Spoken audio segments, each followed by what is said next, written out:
Bonjour, Marc Livois. Donc je suis au départ électricien de formation. Ensuite j'ai été responsable audiovisuel du comité d'entreprise des Houillères. Et ensuite j'ai commencé pour le plaisir à faire des créations autour de l'univers qui est le mien, qui est basé un petit peu sur les univers parallèles, sur les autres dimensions et sur l'énergie dans lequel on baigne, dans lequel l'univers nous entoure. Alors, l'expo s'appelle Réel avec un point d'interrogation. Alors, pourquoi Réel avec un point d'interrogation? Tout simplement parce que on est à peu près sûr que là où tout ce que l'on regarde, c'est réel. C'est-à-dire, pourquoi c'est réel? Parce qu'on le voit, parce que c'est évident. Maintenant, c'est de se poser la question, par exemple, les reptiles, eux voient leur réel à eux qui est l'infrarouge. C'est-à-dire qu'ils peuvent voir dans le noir un corps très chaud, à faire repasser par exemple.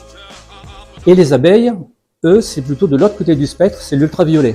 C'est-à-dire que l'ultraviolet, leur capacité à voir l'ultraviolet, que nous, on ne voit pas, ça leur permet de voir les plantes qu'ils peuvent butiner, le pollen. Et grâce à ça, ils vont pouvoir faire, on va dire, pousser les récoltes. Et grâce à ça, on va vivre. C'est-à-dire que le réel des abeilles nous permet de vivre notre réel à nous. Donc la notion de réel est vraiment, pour moi, relativement importante, avec un point d'interrogation. Et c'est pour ça que les œuvres que l'on va voir sont une forme de réel qui s'intègre un peu dans les univers parallèles et les autres dimensions. Voilà.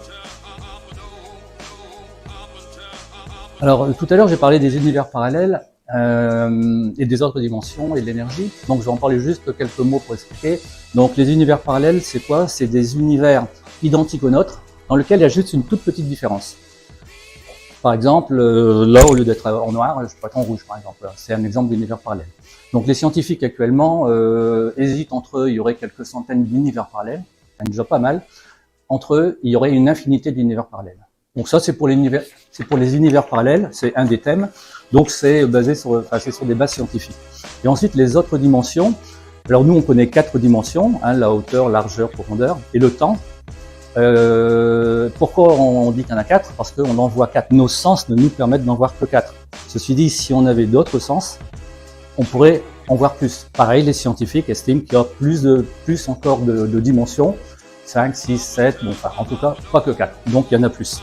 Certaines personnes seraient capables peut-être de percevoir certaines dimensions dans certaines circonstances. Voilà. Donc, ça ouvre, voilà. Donc, ça, je le reprends dans mes tableaux et j'essaye de l'imager au niveau artistique pour faire comprendre un peu ce concept. Et le dernier, c'est l'énergie. C'est tout ce qui est de nature vibratoire, c'est de dire que l'univers est n'est fait que d'énergie. Ce qui veut dire que tout ce qui est tout ce qui est objet, c'est de l'énergie. Donc une table, ma chemise, voilà, tout ça c'est à base d'énergie. Et tout ce qui est non tangible, c'est-à-dire, par exemple, la lumière, c'est l'énergie, le son, qu'est-ce qu'il y a encore, la chaleur, mais encore plein d'autres choses. Et tout ça, c'est sur la même, on va dire, sur la même longueur, c'est de même nature. Donc, c'est-à-dire qu'on est nous-mêmes, nos pensées, les pensées des autres personnes sont de même nature que l'univers ou que les planètes, par exemple. Donc ça, c'est intéressant, ça offre des possibilités fantastiques. Donc ça, l'énergie, on va le revoir à travers mes tableaux. Lorsque je vais le traduire par des faisceaux lumineux, des choses comme ça, on ne les voit pas, mais on pourrait imaginer que une autre, d'autres personnes, entités ou je ne sais pas, animaux, pourraient le percevoir. Moi, je l'image pour qu'on puisse le comprendre à travers les tableaux. Voilà.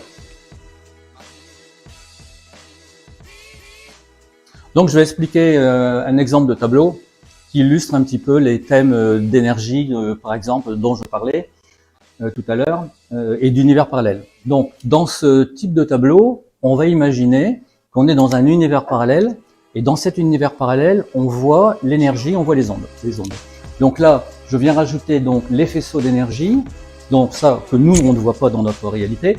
Et voilà. Donc comment je fais? Je pars d'une véritable photo. Donc là, c'était une photo noir et blanc, une photo couleur classique. Je la transforme en noir et blanc et je viens la recoloriser après. Donc ici, je viens rajouter des faisceaux. Bon, c'est juste un petit peu pour l'ambiance. Et là, je viens mettre donc toute l'énergie qui passe Je viens donc rajouter, dans ce cas-là, à la main, un faisceau, un deuxième, un troisième. Je viens poser donc chacune des petites étoiles à la main. Donc chacune des petites étoiles est posée. Donc des fois, on peut se retrouver à un tableau, il y a 200 étoiles. Donc ça, c'est pas très compliqué, mais c'est très long. Voilà. Et voilà. Donc ça, c'est un exemple. En amont de ça, donc juste avant, là, on va passer sur le deuxième tableau. Là, c'est le théâtre Sébastopol de Lille.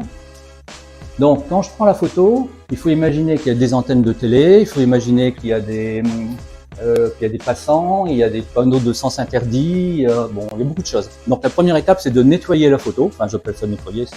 Voilà. Et donc, je viens enlever tout ce qui gênait. Là, ici, il y avait plein de personnes, il y avait même des voitures, il y avait tout ça. Donc là, j'enlève. Et ensuite, je viens rajouter, par exemple, des oiseaux.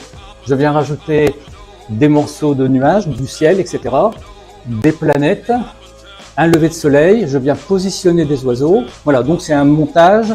Et je viens rajouter de la brume, etc. Voilà. Donc c'est un petit peu le principe général des créations.